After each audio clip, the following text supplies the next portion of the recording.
የምስራች ምን ሲሉት ኑ ይላል እግዚአብሔር ወዴት ወደ እረፍቴ መዳብ ምን አታገለው ቤተ መንግስቱ ዙፋን ላይ ተቀምጦ መዳብ እግሩ ስር ይመጣለታል መዳብና ወርቅ አይደለም ሙሴን ያስወጣው ስለ ክርስቶስ ነው ጭቃ ማብካት ይሻለኛል ያለው በክርስቶስ ኢየሱስ የመስቀል ሞት በፈሰሰ ደም በተቆረሰ ስጋ እግዚአብሔር ለዘላለም አሳርፋለሁ ይላል ይሄን የተሰበከልኝ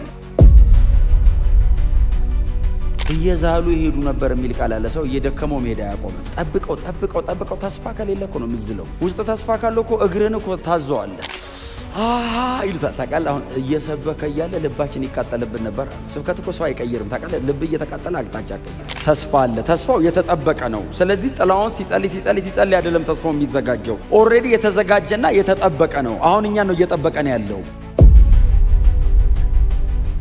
እተውላችሁ እኔ የምሰጠው ሰላም ዓለም እንደሚሰጠው ምን ማለት ነው ዓለም ሰላም ትሰጣለች ማለት ነው አሁን ስትጸልዩ አይደለም ያለው እኮ ሰጥቻችሁ ነው የሚሄደው ስትጸልዩ በዚህ ሰላም ውስጥ ነው እና ጸልዩ አለ አልገረፏቸውም ገርፏቸዋል ህመሙን ክደውት ነው ወይ አልካዱትም በልጠውት ነው ራሱ እኮ ነው አይተነዋል እያወሩ በተዘጋ በር ኢየሱስ ገባ መንፈስ ነው ይሄ ነገር ሲሉ መንፈስ በእኔ እንደምታዩ ስጋና አጥንት የለውም አምጡ የምትበሉትን ብሎ አሳ ነገር ነው መሰለኝ እየበሉ ነበር አምጣላችሁ ተቀበላችሁ ነበር ላይ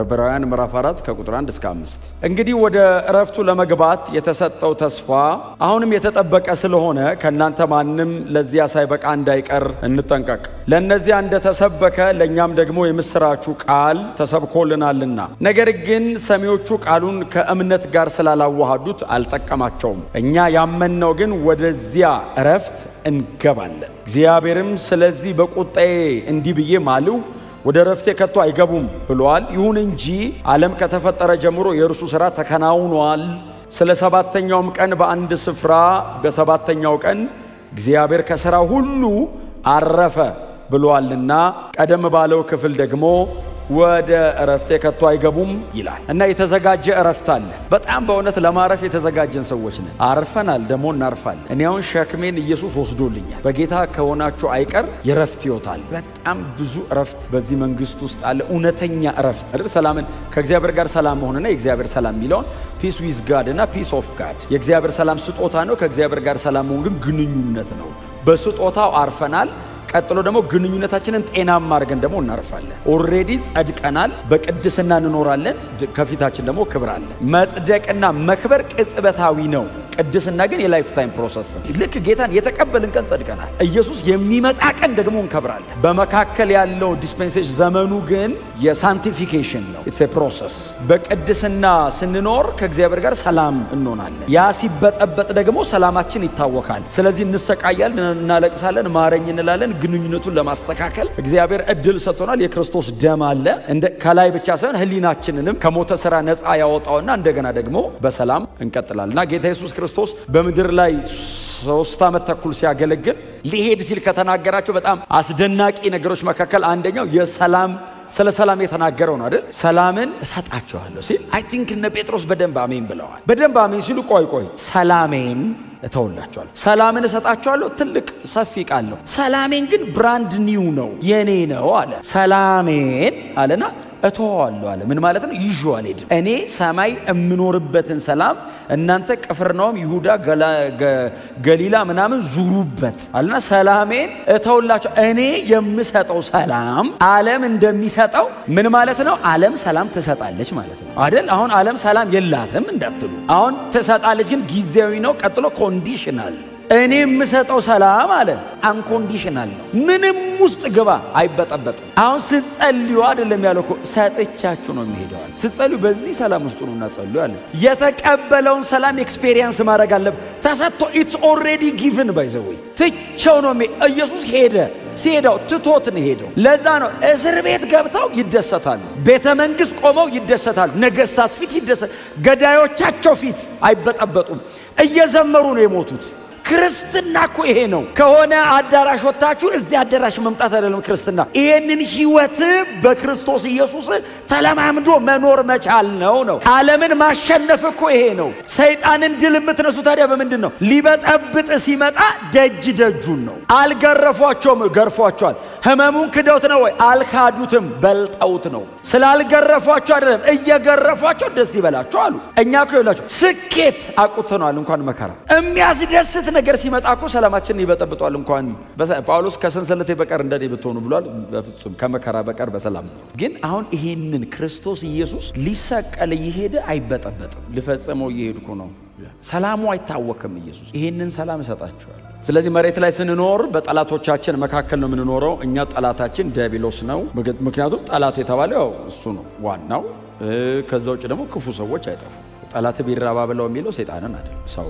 ስለዚህ ይኖራሉ ማለት ነው። እና ግን በዚህ ሁሉ መካከል አባቶቻችን በዚህ ሰላም አሁን ኢየሱስ ብቻ አይደለም ደቀ መዛሙርቱ ኖራል፣ ቤተክርስቲያን ኖራለች። አሁን እናንተም እየኖራችሁ ተስፋ አለ። ተስፋው የተጠበቀ ነው። ስለዚህ ጥላውን ሲጸልይ አይደለም ተስፋው የሚዘጋጀው ኦሬዲ የተዘጋጀና የተጠበቀ ነው። አሁን እኛ ነው እየጠበቀን ያለው። ስለዚህ ወደዛ ለመግባት ማንም ከናንተ መካከል እንዳይጎድል ተጠንቀቁ ነው የሚለው መጽሐፍ። ተጠንቀቁ፣ በጣም በጥንቃቄ ተራመዱ። እያንዳንዱ እርምጃችሁ፣ ውሳኔያችሁ በህይወታችሁ ላይ የምታልፈው ነገር በጥንቃቄ አሳልፏት። ለምን?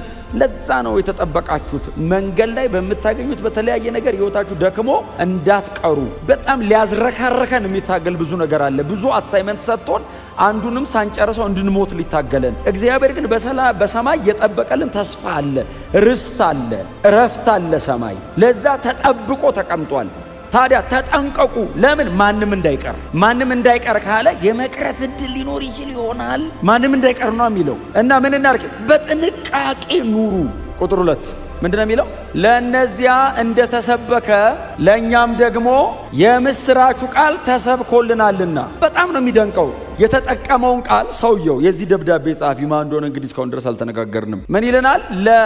ለነዚያ አስቀድሞ እንደተሰበከ ለኛ የምስራቹ ቃል ተሰብኮልናል የሚለውን ቃል የምስራቹ ቃል የሚለውን ይሄ ኢቫንጌላይዞ የሚል አንድ ግሪክ ቃል ይጠቀማል። ወንጌል ማለት ነው ትክክለኛው ቃሉ ወንጌል ማለት ነው። እና ያንን የምስራቹን ቃል ለኛ የሚለውን ቃል ያሻማዋል። ባይዘው ለነሱም ለኛ የተሰበከው ነው የተሰበከላቸው ነው የሚለው። ለነማ ለእስራኤላውያን በምድረ በዳ ለነበረው ለእስራኤል ሕዝብ እንደተሰበከ ለኛም የምስራቹ ቃል እና የምስራቹ ቃል የሚለው የጋራ ነው የገባው። እነሱም ሰምተዋል፣ እኛም ሰምተናል ነው። እኛ በሰማኑ መጠን ለኛ በተነገረው ግልጽነት ልክ ለነሱ ተነግሮ ላይሆን ይችል ይሆናል እንጂ እነሱም ግን እንዲገባቸው አድርጎ እግዚአብሔር የምስራቹን ቃል ነግሯቸው ነበር ነው። ለኛም ለነሱ ወንጌል ተሰብኳል። እኔ ብዙ ጊዜ አነሳዋለሁ እዚህ ቦታ ላይ የብሉይ ኪዳን የእምነት አባት ተብሎ ግንባር ቀደሙ ነው የሚጠራው አባታችን አብርሃም ነው።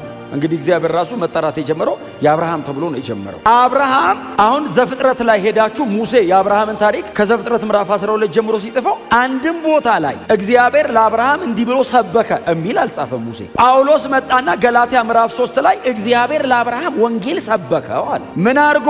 ከሀገሩ አውጥቶ አንድ ልጅ ሰጥቶ ያን ልጅን ሰዋልኝ ብሎ ያን ልጁን ከሞት እንደገና የመነሳት ምሳሌ አድርጎ ሰጥቶ በሚኖርበት ሀገር መጻተኛ እንዲሆን አድርጎ ተስፋ ሰጥቶ የሚወርድ አዲስ ሰማይና አዲስ ምድር አለ ብሎ ይሄንን ሁሉ ሰጥቶ እግዚአብሔር ለአብርሃም ለካ ወንጌል እየሰበከው ነው። የአብርሃም ወንጌላዊ እግዚአብሔር ነው። አብርሃም ወንጌል ሰምቷል። እንኳን ምድረ በዳ ላይ የተቀመጠ ሕዝብ እስራኤል ወንጌል ሰምቷል። በማ በኩል? በሙሴ በኩል። ይሄ ሙሴ የሚሉት ሰውዬስ እዚሁ ዕብራውያን ምዕራፍ 11 ላይ በኃጢአት ከሚገኝ ደስታ ይልቅ ከእግዚአብሔር ሕዝብ ጋር መከራ መቀበል የሚበልጥ ክብር እንደሆነ ቆጠረ። እንዴት? ስለ ክርስቶስ ሙሴን ሲያመጣው እንዴት ግን ቤተ መንግስት ወጥቶ ጭቃ ላብኳ ይላል?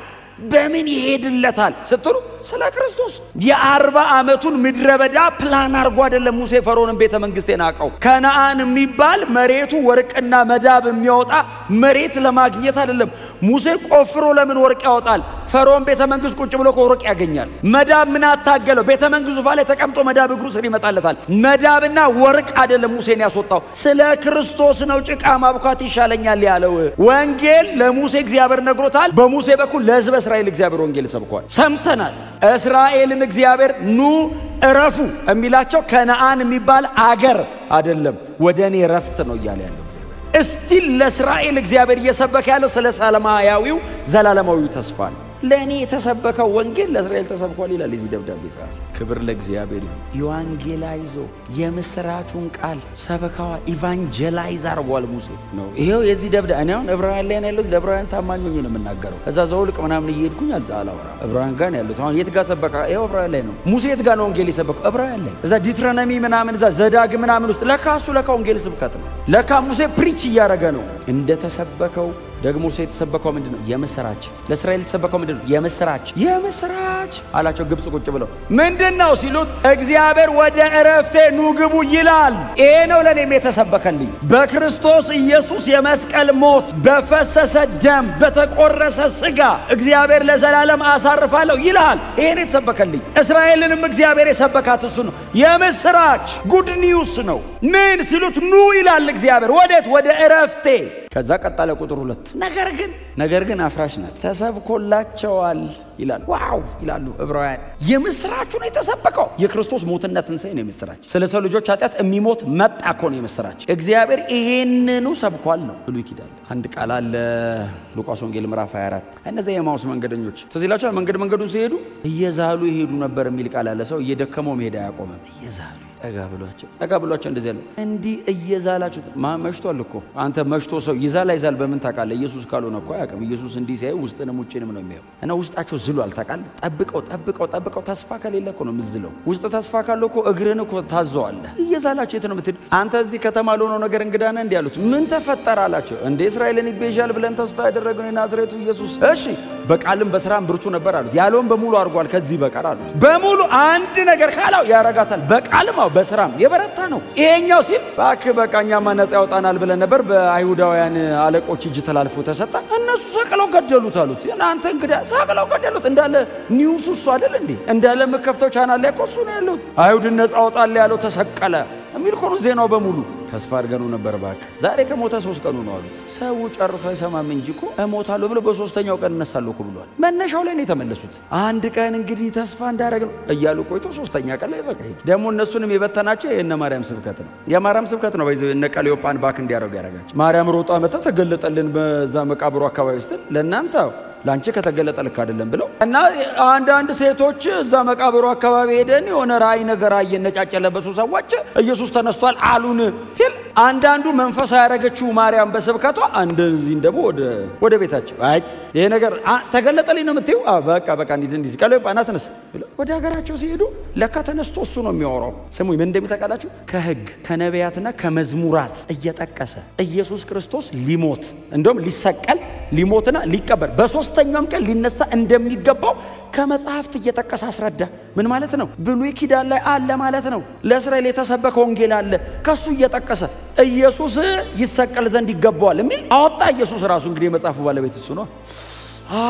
ይሉታል ታውቃለህ። አሁን እየሰበከ እያለ ልባችን ይቃጠልብን ነበር። ስብከት እኮ ሰው አይቀይርም ታውቃለህ። ልብ እየተቃጠለ አቅጣጫ አይቀይርም። ብርሃኑ ሲነካ ነው የምትመለሰው። አንተ ያኛው ሲሞት እግር በእግር በቃ እግዚአብሔር እኮ እንደው ትውልድ አለ ይላሉ። ምን ጉድ ነው ባክ ያወርዱ ይል እንዴ አንተ መጽሐፍትን እንደዚህ ያውቃል። እንደውም አንድ ቦታ ምን ይላል መሰላችሁ? ዓለም ከተፈጠረ ጀምሮ ይህ ሰው እንዳስተማረ ማንም አስተምሮ አያውቅም አሉ ይላል። ለምን? በሙሉ ቃል ነበር የሚያስተምረው። በመንፈስ እየተቃጠሉ መጽሐፍትን እየጠቀሰ። ስለዚህ የዚህ ደብዳቤ ጸሐፊ አየ እውነቱን ነው። ለነሱ ወንጌል ተሰብኳል። የምስራቹ ቃል ኢየሱስ የምስራቹን ቃል ነገራቸው። ከየት? ከብሉይ ኪዳን ከሕግ ማለት የሙሴ መጽሐፍት ናቸው። 5 ኦሪቶች። ነቢያት የሚለው የታሪክ መጽሐፍና የነቢያቱን አጠቃላይ ነው የሚሰበስበው። መዝሙራት የሚለው እነዚህ የቅኔ መጽሐፍት the whole ብሉይ ኪዳንን በአይሁዱ እጅ ላይ 24 በእኛ እጅ ላይ 39 ማለት ነው ያለው ሙሉን ሰብስቦ ጨመቅ 15 ኪሎ ሜትር የሰበከው እሱ። እናቴ አዲሱን አካል ነው የለበሰው አይደክመው። አዲሱ አካል ነው ዘላለም እኮ ምንም እኮ አይደክመው። እነሱስ በዚህ ስጋ ነው ይሄዱ። ልባቸው ሲቃጠል ከዛ ለክ ቤታቸው አደረሳቸው ታውቃለህ። ተመለሱ አይልም። ረጅም ነው እንደምትሄድ እነሱም ብሎ እንደመጣ አላወቁ። ሩቅ ነው እንደምትሄድ ባካቲት አግባና እስቲ አብረን እንደር ለምን ይሄን ትምህርት ብትቀጥለው እሺ ብሎ ገባ። ከዛ ምግብ አመጡለት ሊበሉ ሲሰጡት ያው ምግብ ላይ ሁሉ እሱ ነው የሚያመሰግነው። እስቲ አምጡት አንስቶ ቆርሶ ልክ ሲያመሰግን አይናቸው በራ ይላል። ቆርሶ አይናቸው ሲበራ እንዴ ተነሳ ሲሉ ተሰወረ። ከዛ አልበሏትም። በዛችሁ ተመልሰው ሮጠው አይደል እነ ጴጥሮስ ተሰብስበው። ጴጥሮስና ዮሐንስ ደግሞ ኢየሱስ መቃብር ጋር ሄደው እንደተነሳ አይተው መተዋል። በማርያም ስብከት ነው እነሱ ሄዱት። እነዚህ ደግሞ አገራቸው ደርሰው ተመልሰዋል። ገብተው ኢየሱስ ተነስቷል አሉ። ከነ ማርያም ቀጥሎ የተገለጠው ለነሱ ነው። ተነስቷል በምን አወክ ሲለው አረ መንገዱን 15 ኪሎ ሜትር ሙሉ ሲሰብከን ከዛስ ምግብ ቆርሶ ሲሰጠን አይናችን በራ። ራሱ እኮ ነው አይተነዋል እያሉ እያወሩ በተዘጋ በር ኢየሱስ ገባ። ኢየሱስ በመሃላቸው መጣ። አላንኳኳ እየመጣው ነኝ አላለ። መጣው አላለ። ልክ ዘው ብሎ ሲገባ ጌታችን መጣ አይደለም ያሉት። መንፈስ ያዩ መሰላቸው። መንፈስ ቅዱስ አልተሞሉም ገና መናፍስትን መለየት አያውቁ። በየባህሩ ላይ ሲመጣ ምትሃት ነው እሱ ነው እያሉ ነው የኖሩት። ዛሬም ገና ሆሊ ስፒሪት ባፕታይዝድ አልሆኑም። መንፈስ ነው ይሄ ነገር ሲሉ መንፈስ በእኔ እንደምታዩ ስጋና አጥንት የለውም አምጡ የምትበሉትን ብሎ አሳ ነገር ነው መሰለኝ እየበሉ ነበር። አምጡ አላቸው። ተቀበላቸው ነበር።